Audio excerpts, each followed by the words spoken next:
السلام عليكم. النهاردة إن شاء الله هنحل مع بعض التقييمات الأسبوعية الخاصة بمنهج أولى إعدادي اللي هو هلو. إن شاء الله هنحل مع بعض التقييم السادس والتقييم السابع، ويلا بينا نبدأ. Let's get started. الأداء الصفي أول أسئلة فيه وهي أسئلة اختيارات. هنختار إجابة من الأربع إجابات. choose the correct answer. number 1 بيقول the نقط helps students and teachers every day. مين الهيلبز بيساعد التلاميذ والمدرس؟ expert خبير ولا school principal ولا دكتور ولا officer؟ طبعا اللي بيساعد التلاميذ والطلبة هو مدير المدرسة school principal. number 2 she is a ولا an space at solving problems in school. هي بتكون ايه في حل المشكلات في المدرسة؟ school principal مديرة المدرسة في حل المشكلات مش هينفع. expert خبيرة أو خبير. gardener البستاني ولا الدكتور؟ طبعا هي خبيرة في حل المشكلات يبقى expert. number 3 she was he was هو كان ايه by the students hard work. يعني هو كان ايه بالشغل الجاد أو العمل الجاد للطلاب كان إيه؟ stressed مضغوط ولا scared خائف ولا sad ولا surprised؟ طبعا مندهش بالعمل الجاد اللي اشتغله الطلاب. number 4 learning new can be exciting and fun. تعلم بيكون exciting يعني حاجة شيقة. الskill المهارة الجديدة ولا الكوميونتي الجديد ولا stress الضغط ولا الفريندز؟ طبعا السكيل الجديدة المهارة الجديدة. number 5 our works together to make the school better.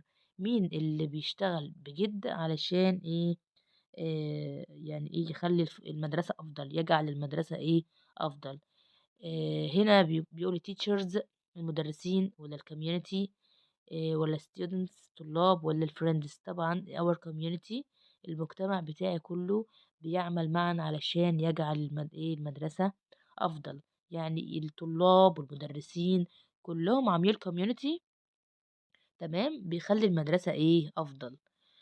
تمام يبقى circle على community. number 6 sometimes the principal feels from all the work. أحيانا بيكون المدير بيشعر من كل العمل عليه أعمال كتيرة، فبيكون surprised مندهش ولا scared ولا worried ولا stressed؟ طبعا stressed مضغوط عليه شغل كتير. number 7 taking taking deep breath can help you. يعني أخذ النفس العميق ممكن يساعدك إن أنت يخليك when you are worried لما تكون قلقان. طالما هاخد نفس عميق يبقى أنا هعمل relax يعني يستريح أو يسترخي. number 8 we are helping إحنا بنساعد بنساعد حد من الاختيارات. خلي بالنا هندور على اللي هي ضمير مفعول الobject pronoun. هي ضمير فاعل. them ضمير مفعول تنفع، وهز عايزة ملكية، وهم ضمير مفعول. يبقى اللي هينفع هنا يا them يا هم. لو بتكلم عن زي ناس كتير هساعدهم them. لو بتكلم عن واحد بس هم هساعده.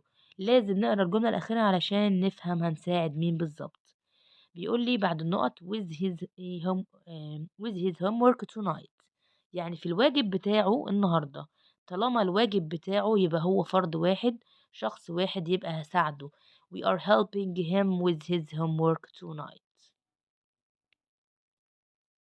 number 9 I have a journal and I write in every day. أنا عندي جورنال زي اليوميات كده اللي بكتب فيها يومياتي.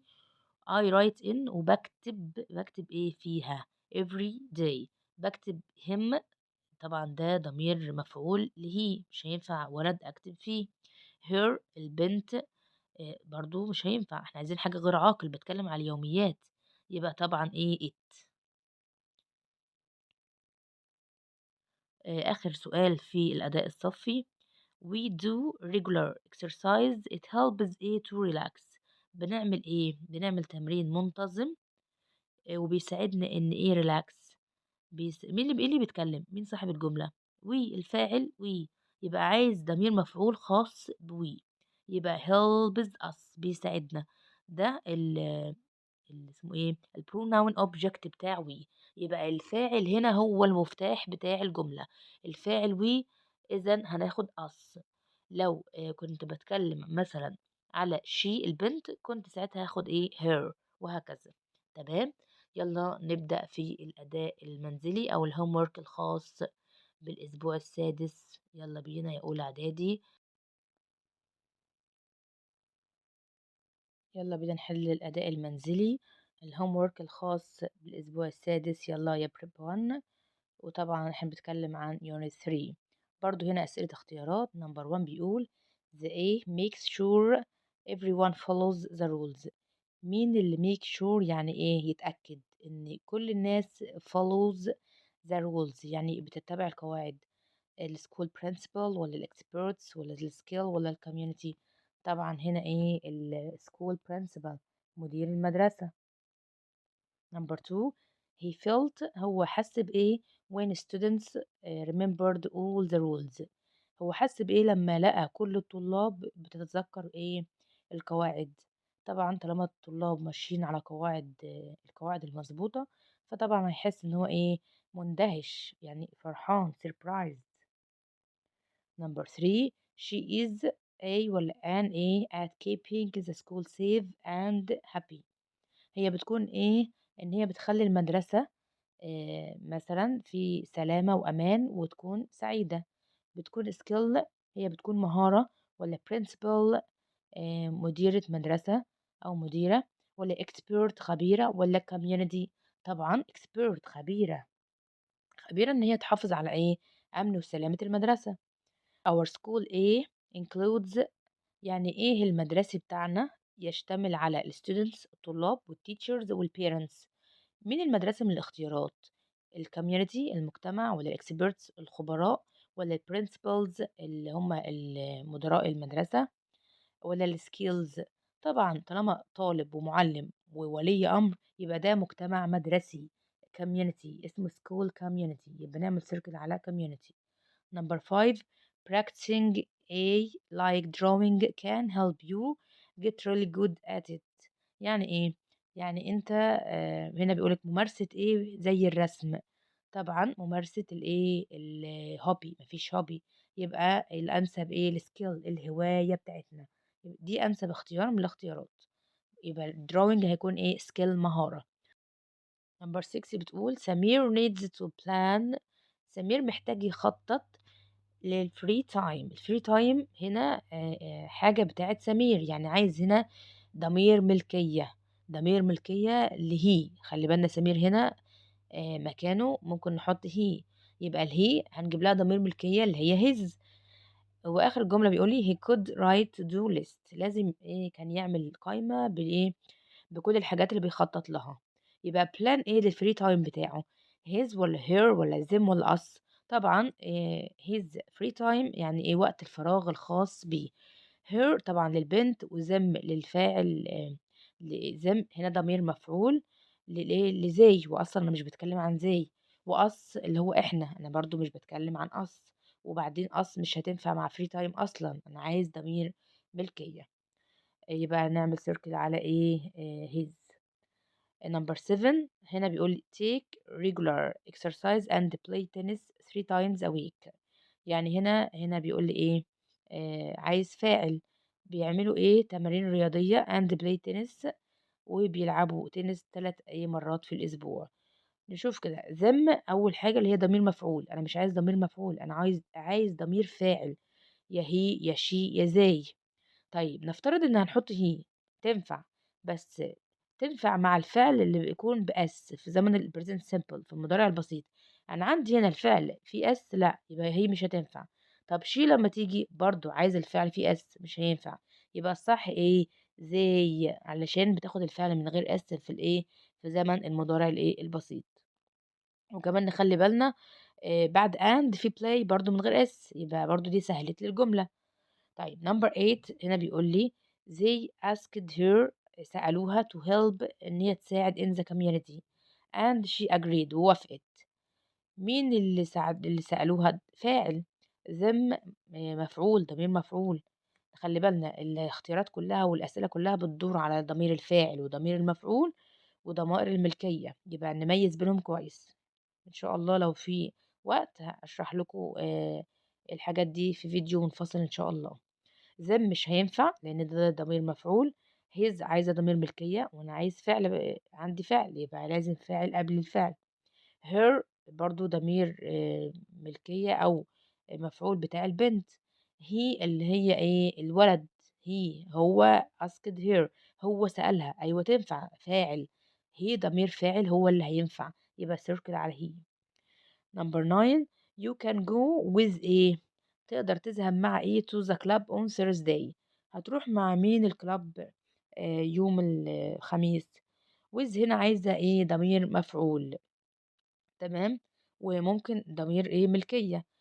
هنا بيقول لي هتروح معاهم إيه، أو معاها أو معايا للنادي. هنشوف بقى with they ما ينفعش ضمير فاعل. with his مش عايز ضمير إيه ملكية.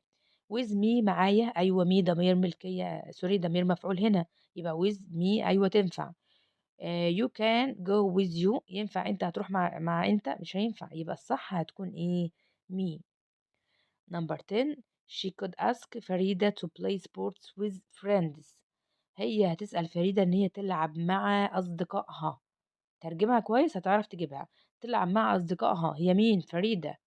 يبقى هتكون إيه، هتكون her آخر اختيار، بتلعب مع أصحابها هي. يبقى الصح إيه her friends. خلاص كده نكون خلصنا الأداء الصفي والأداء المنزلي الخاص بالأسبوع السادس. طبعا مفيش تقييم هنا علشان ده طبعا الأسبوع بتاع الامتحانات، فإن شاء الله نحل التقييمات الخاصة بالأسبوع السابع على طول دلوقتي. يلا بينا نبدأ. let's get started. الأداء الصفي الخاص بالأسبوع السابع خاص برضو بيونت 3، برضو أسئلة اختيارات. يلا بينا نبدأ في نمبر 1. geocaching is my favorite ايه، geocaching اللي هي هواية البحث عن الكنز. بتكون favorite ايه، subject مادة دراسية ولا hobby ولا drawing ولا song. طبعا بتكون ايه hobby يعني هواية، hobby يعني ايه هواية. number 2 A is a hidden box with small interesting things in for people to find. ايه اللي بيكون صندوق مخفي وفيه حاجات شيقة وصغيرة للناس علشان تدور عليه وتلاقيه. طبعا كل الكلام في الجزء ده عن الجيوكاشنج اللي هي ايه، هواية البحث عن الأشياء. تمام. ده كده دي هواية حد بيجيب صندوق يحط فيه حاجات ويخبي الصندوق في مخبأ في مكان، والمفروض اللي بيلعب اللعبة بيدور على المكان تبع تطبيق على الهاتف بيساعده. التطبيق ده بيساعده على يدور على المكان للصندوق، وبيروح هو للمكان ويدور على الصندوق المكان المحدد ليه بالظبط. يبقى بيستخدموا apps معينة على التليفون.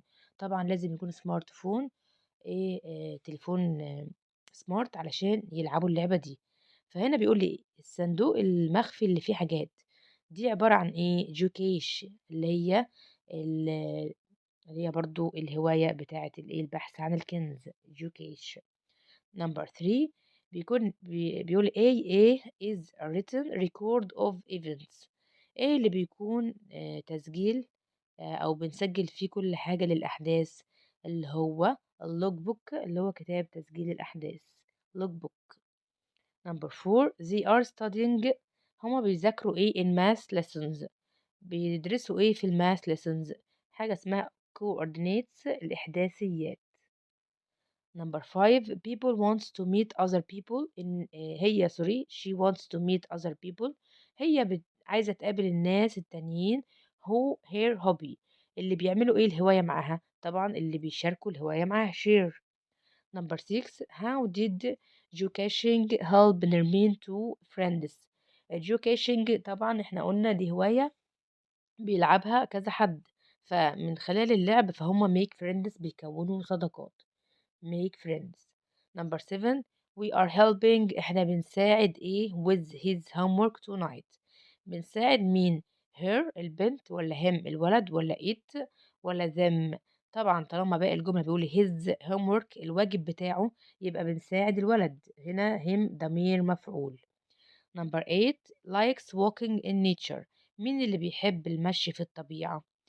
هنا عايز فاعل she تنفع her ملكية أو ضمير مفعول مش هينفع they الفاعل تنفع your هنا ملكية ما فيش ملكية يبقى هافكر في she وthey هل الفعل عندي من غير s والّا بs؟ طبعًا بs يبقى لازم يكون الفاعل he أو she أو it أو أي حد مفرد، يبقى طبعًا هنا لازم نعمل circle على she علشان ده present simple الجملة مضارع بسيط.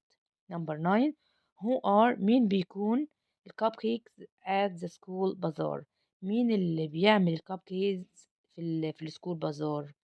هنا بيقول لي sold والّا selling والّا sell والّا to sell طبعًا طالما عندي are يبقى الفعل هيكون فيه ing هنا بقى مش present simple زي الجملة اللي قبلها لأ، هنا present continuous يعني مضارع مستمر، يبقى نختار الverb فيه ing علشان إيه are.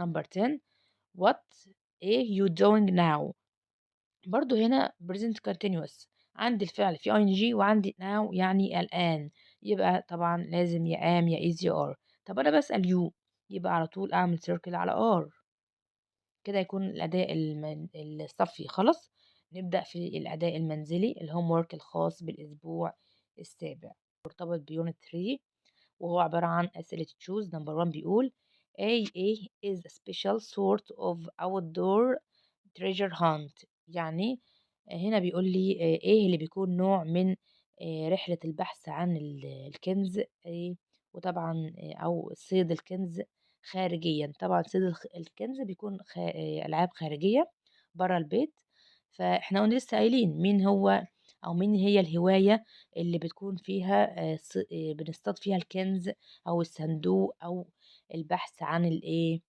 الحاجة المستخبية فإيه الاختيارات المناسبة طبعا جو كاشينج يعني اللي هو هواية البحث عن الإيه الكنز دي اللي هنعمل عليها سيركل. Number 2 I like coloring and painting in the A club أنا بحب التلوين والرسم في إيه في نادي إيه طبعا art club يعني art club النادي الفني أو النادي الخاص بالإيه بالرسم والفنون وكده. Number 3 we could ideas with each other to improve our work بنعمل ايه في الأفكار علشان improve نحسن من العمل طبعا بنشارك الأفكار مع بعض يبقى هنا ايه share ونمبر 2 هتكون art club.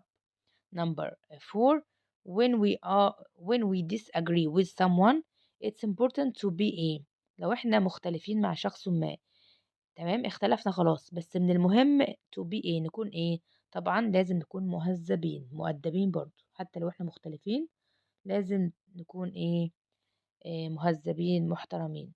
Number 5 in geocaching في اللي هي الهواية بتاعت البحث عن الكنز the A come from an app on your phone ايه اللي بيجي من على التطبيق من التليفون log books ولا clothes ولا treasures ولا geocaches طبعا clothes اللي هي ايه مفاتيح الحل او الشفرة اللي هنحل بيها أو هنوصل بيها للمكان فبنفتح التطبيق والتطبيق بيعرفنا الموقع بالظبط وبندور من خلاله على ايه على المكان اللي فيه المخبأ أو الصندوق الايه المختبئ. نمبر 6 بيقول لي زي ايه sharing their pictures with friends هما بيعملوا ايه مع أصدقائهم وخلي بالنا الفعل هنا مستمر present continuous عندي هنا كل الاختيارات مضارع وعندي ing يبقى طبعا الام والاز والار طبعا عندي زي هي اللي صاحبة الجملة أو الفاعل فطبعا زي هتاخد ار والverb في ing يبقى ده present ايه continuous. Number 7 my teacher gave me some المعلم أعطاني إيه بعض الإيه to be good علشان أكون جيد كيكس ولا ماني ولا فوتوز ولا أدفايس طبعا اداني بعض النصائح ونخلي بالنا أدفايس ما بتاخدش إيه اس مش بتتجمع أدفايس تمام. نمبر 8 my sister أختي likes to help in community يعني أختي بتحب تساعد في المجتمع I can help أنا ممكن أساعد مين أساعدها يبقى help البنت، أساعد البنت، يبقى help her على طول. Number 9 I am أنا أكون a journal now. أنا بعمل إيه في اليوميات now الآن، وعندي am يبقى برضو present continuous يعني المضارع المستمر، بعرفه من ال am وال is وال are والverb على طول أجيب له ing. آخر سؤال في الهومورك نمبر 10 بيقول do you want to come for a walk with إيه؟ هل ممكن تيجي نتمشى with إيه؟ أنا بسأل حد قدامي فبقوله تتمشى معايا with me، هنا ضمير مفعول. خلاص بكده نكون خلصنا الهومورك الخاص بالأسبوع السابع. يلا بينا نحل التقييمات. نبدأ بحل الاختبار الأسبوعي ونشوف أول امتحان عبارة عن تكست نص وبنحل من صندوق الكلمات. رأس السؤال بيقول read and complete the text with the words in the box. المفروض الكلمات اللي موجودة في البوكس game لعبة، geocaching اللي هي هواية البحث عن الكنز، hobby هواية، favorite مفضل، app تطبيق. يلا نقرا التكست. هنا بيقول geocaching is an unusual ايه.